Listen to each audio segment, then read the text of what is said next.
Hi everybody, my name is Craig Wilson from Avid and welcome to this special event where we're going to find out all about Sky News Arabia and their recent move to a new headquarters in Abu Dhabi, powered by an Avid end-to-end news solution.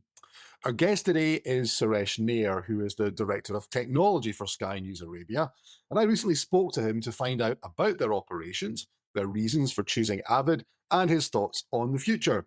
But I began by asking him to set out a bit of background to Sky News Arabia itself. Sky News Arabia started in 2012, May 6, if I remember that date correctly. Yes.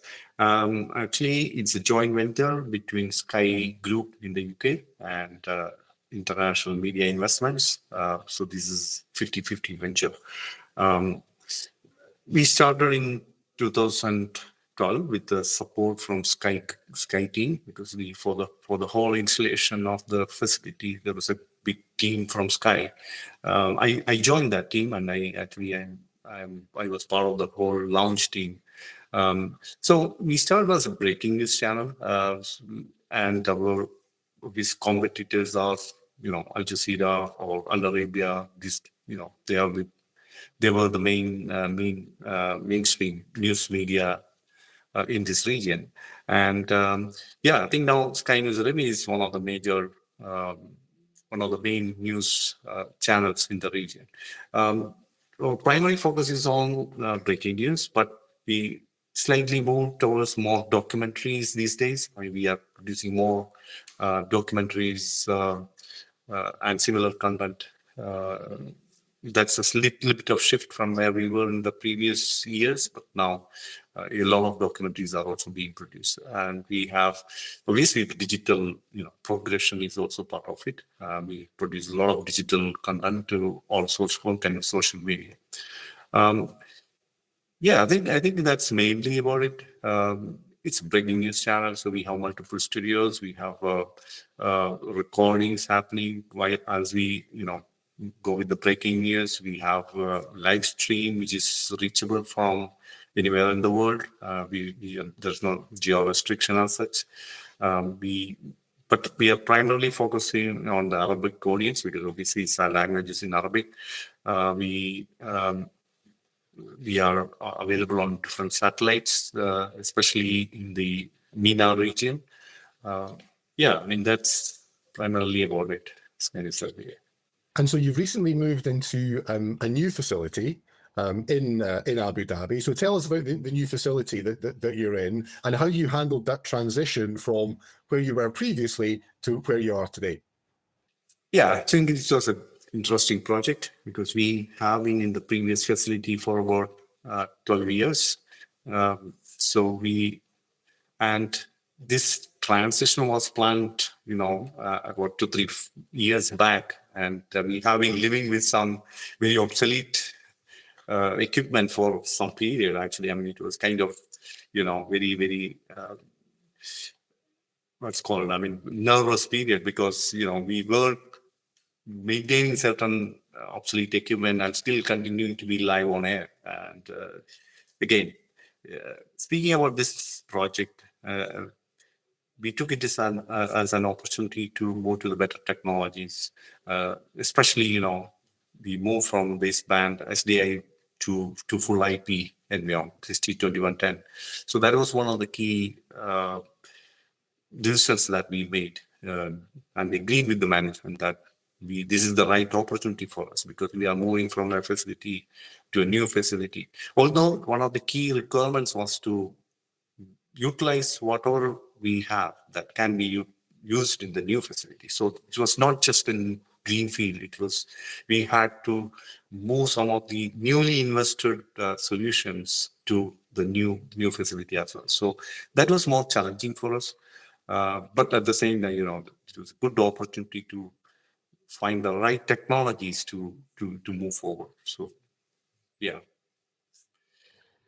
So obviously, as part of the move to the new facility, you were previously using iNews as your sort of media center newsroom management as the newsroom solution, but you decided to go down the route with Avid as part of a bigger solution for you. So what was the reasoning behind that?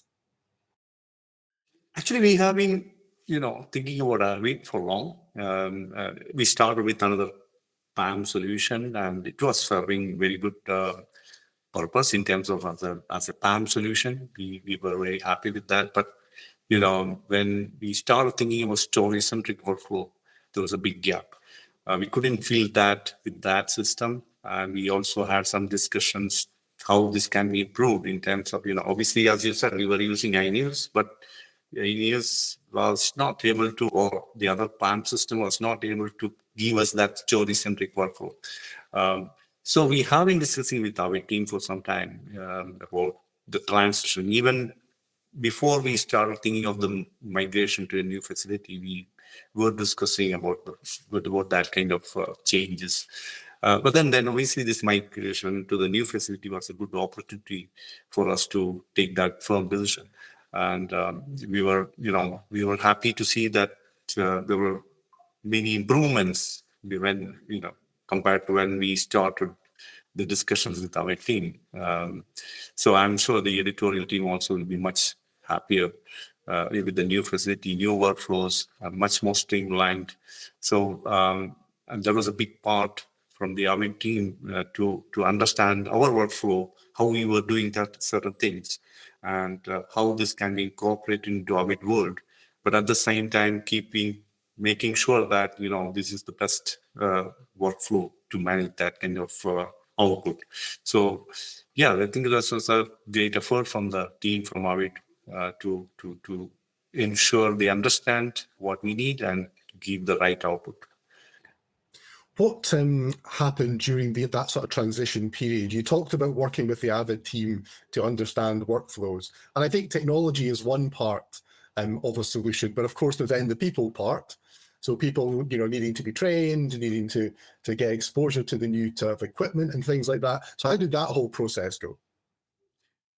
That was really challenging. When you can imagine splitting your limited team into two groups to maintain your on-air output and at the same time ensuring that there is team available for the installation, for the training, and for for the trial runs, and ensuring that you can smoothly migrate to the new facility. So that was really challenging, not just for technical team, obviously for the whole editorial team as well. And yeah, I think one of the key requirements was the training. I mean, one main reason behind that, yes, we are still using iNews, but the whole PAM system is being changed to a new system. They have many of the team who are coming from this region. They are well aware of Avid systems, but at the same time, once we define the workflow, it's important to make sure that they adhere to that kind of workflow, not anything. Avid is obviously something that we can mold according to our requirement, right? So there may be experience with a certain different workflows, but that may not be applicable here. More than that, the system they were using is completely different. So I think we had to ensure that there is a proper training given to the team, and again, as I mentioned, at the same time maintaining all our operations, we had to make sure that there is the right team available for training and also the trial runs. So for any new facility, it's important to ask live rehearsals, especially for a breaking news channel like ours. And so that was really challenging, but I think we managed that very well, and it ended in a very smooth transition. And thanks to the editorial team and also the Avid team, one of the main points I want to raise is about the flexibility that our team was ensuring during this process, because we have these limitations, and then sometimes last minute changes were there. But I think our team was very much understanding that our kind of situation and adapting, and sometimes changing from one topic to another depending on availability of the trainees, and that helped us a lot actually. So from your perspective, what are the kind of benefits do you think that the teams are seeing from using the new Avid solution? I think the major benefit is the story-centric aspect of it. It's not fully there. I have to admit that it's not as per our original expectation. I have to be very frank about that. But at the same time, the way we were working before and how we are working or producing content is completely different. And it's a streamlined process in which I think there is a lot more productivity available.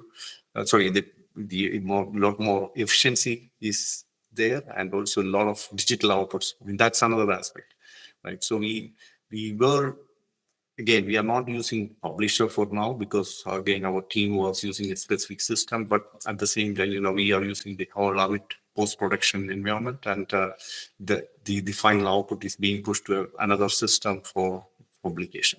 But even considering all what we have done, I think the overall output improved in number of outputs. I mean, I don't have a quantity, but at this, because it's just 2 months and we are still evaluating, in terms of or trying to quantify what's the difference between previous and now. But overall, we can see the overall improvements in the workflow and that in the output as well. And I think one of the things about the region is that the audience in the region is a very young audience, and there's lots of choice for Exactly. lots of competition, in the region. So, I guess from the channel's perspective, one of the things that's key, it's about high quality output that you're able to generate. So you think that's been one of the consequences of what you were able to do? Exactly. I think high quality as well as the speed of how we get that output. So we have been obviously maintaining a certain level of good quality even in the previous version, but at the same time, how quickly we can produce that kind of quality and the number of outputs that we can produce from the system. So that's also very important. I mean, that's why I mentioned about the streamlined process in which when the content is available within the system and how quickly a producer can produce that content along either by himself or with the help of the picture editors and produce the output in such a quick fashion. I think that's where we benefit a lot. You talked about efficiency there, and efficiency is something that comes up a lot when we obviously speak to customers. And also you mentioned story-centric. So, one of the things that's happened in recent times, as you know, is Avid's acquired Wolftech. So what's your view of the acquisition, what that could potentially mean for helping organizations like yourself? Yeah, actually, I have been following Wolftech for some time because they, even in different broadcast shows, I noticed that product and I was really fascinated by how they have been doing that planning aspect of the whole newsroom. And that's the starting point from my point of view for any kind of story-centric workflow, where you identify a story develops and then you need to plan the whole story according to how you want to develop it or how the story develop. Both ways, it actually helps with these kind of tools. So it's a good addition because obviously Collaborate, to be frank, was not up to the mark from our perspective, but there's a lot more functionalities within Wolftech, especially considering the story-centric aspect.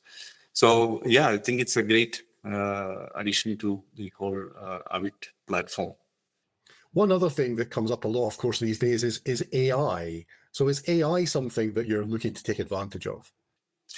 Exactly. I think AI is now it's a buzzword and everyone wants to use it, but we actually want to use it in a much more practical way. We have been using it. Actually, one of our cloud-based archive system is managed by another system, and where we already are using different AI aspect. I mean, they have their own AI product, and we have been using that. Now we are actually, looking forward to the full AI capability of the Avid system. Again, it's just 2 months that we are on air with Avid system, and I have to also see how well are we using the AI features within our system. Some of them are very basic, like transcription services or translation services. Here, we are actually trying to make use of that as a habit in the newsroom, where we go for the actual AI solutions and make their workflow much easier. So we are actually at the first 2 months are kind of settling period. Now it's the time for those kind of improvements and making sure we go into the right path. You mentioned earlier on about the new facility being IP based, and I understand you're sort of transitioning from an ingest perspective to Avid Stream IO for IP based. What kind of flexibility does an IP infrastructure give you? I think it's more about the expandability, and because my group is, we are a group of multiple different media companies. So we have one data center. We support not just Sky News Arabia, but other IMI entities. There are many different media outlets. Although they are mostly digital outlets, we still support them. And there are IMI as a group of companies. We acquire more media companies, and then there's a good chance that we will be expanding our media portfolios. So it's important that we have a core facility that can easily expand. I mean, I think that's the core factor of it. And another aspect, I mean, we are still, to be frank, we are new to IP. I mean, we are still learning because this is just transition from SDI to IP, and we are still learning more, features of or the flexibility of using IP. One of the core aspect, obviously, is having different IP streams for video and audio, where we used to have one single SDI interface for both audio and video. But now you have, immense opportunities to how you want to use your audio, where you want to use audio streams from one area of the studio to another, for example. I mean, this is gives us a lot of flexibility in terms of operations. And then moving on from that, what about the cloud? Is the cloud something you're looking to take advantage of? Obviously, yes. I mean, to be frank, we have a cloud-based DR playout already. And another aspect, we want to expand the whole DR production in the cloud. That's something that's the next project that we are working on. And we have been discussing with some of our technical team about the possibility of using even post-production in the cloud. So we are actually inclined to one cloud provider where that may be a challenge for the moment, but that's something we are working on. Yes, you mentioned remote there.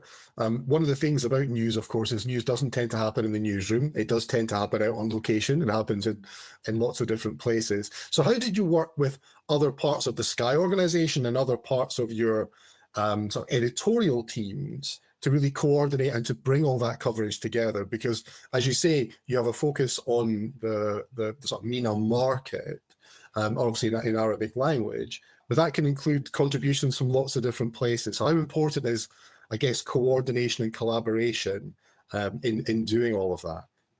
I think that's the core part of it, right? And for we call it the virtual newsroom.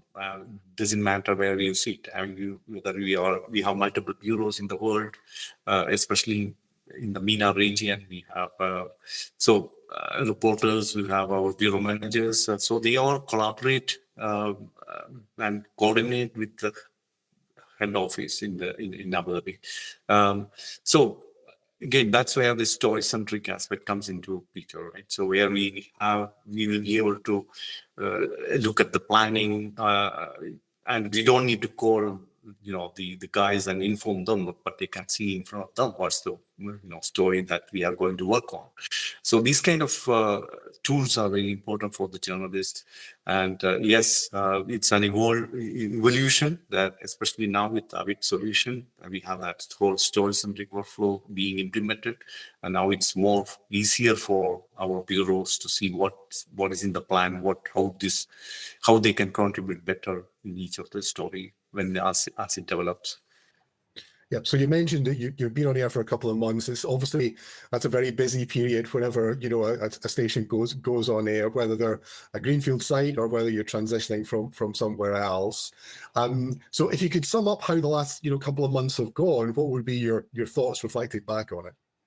No, I am really happy the way the migration happened in a smooth way. And more than that, I think, some of these technical additions, new tools that actually helped in a smooth transition.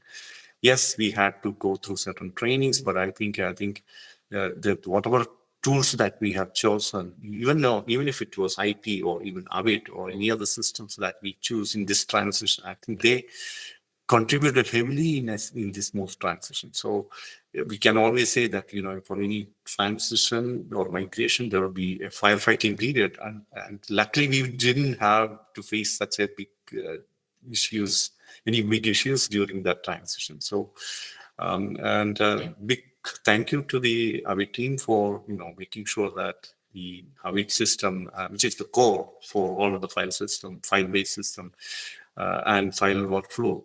I think that contributed a lot, and also the training that was given to our team from it was a huge process for the last 2-3 months, 6 months, about more than 6 months.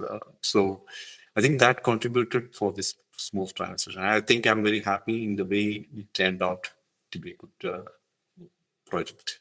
What benefits do you think the editorial team see now that they have had a couple of months, to get used to the system? Do you think they're seeing the benefits really of what it can deliver in terms of things like web-based, editing and web-based access to newsroom systems and all of these things? Exactly. I think that's a huge benefit because they can access it from anywhere. So they start working even from home. Which was practice even before. But then the flexibility with the news media central, and the way they can see go into the stories and contribute into the development of that story. I think that immensely contribute uh, to a successful coverage of news. So I think, yes, not just the number of video content that we produce, that has increased a lot. And plus the contribution from the team that from different, they don't need to be in the newsroom. They can be virtually connect from anywhere and then contribute to the whole story. So I think that gives a big, boost in terms of how we operate here. Question. What are your future plans? The news never stays still. Technology always changes. So what are you looking at for the future? I think actually, to be frank, I am looking forward to the implementation of Wolftech, the better integration with Avid. So think that will improve things a lot than what we are having here. In terms of our future plan for the news, obviously, we are a breaking news channel and we'll continue to operate. We will increase our production in the digital side. Yes, we always say that the linear TV is dying, but we see the value of that, especially during breaking news. And yes, the social media and digital side is also growing. So we are, with the whole Avid system, I think that immensely contribute how we produce content for digital. So that's another point. Obviously, I would like to discuss maybe in a separate discussion about 4K workflow and how we can, adapt to 4K. Especially, that's one of the demands from the digital and social media team. Although we went for full HD for the production system, but something that we need to work is on the 4K, especially for digital side of this. Yeah, files continue to get bigger, quality demands. Exactly. You're very well set up to do all of that. So Suresh, that's brilliant. Thank you very much. Thank you, Greg. Thank you. It was a good conversation. Thank you for your, you are our team in making this transition a smooth one. So thanks again to Suresh for sharing his thoughts. And thanks also to you for taking the time to join us today. We really appreciate it. If you want to find out more about Avid's news solutions, including a recent acquisition of Wolftech and our plans for the story-centric future of news, then just go to avid.com/news and you can get all of the details there. From now, from me and from the entire Avid team, thanks a lot and enjoy the rest of your day.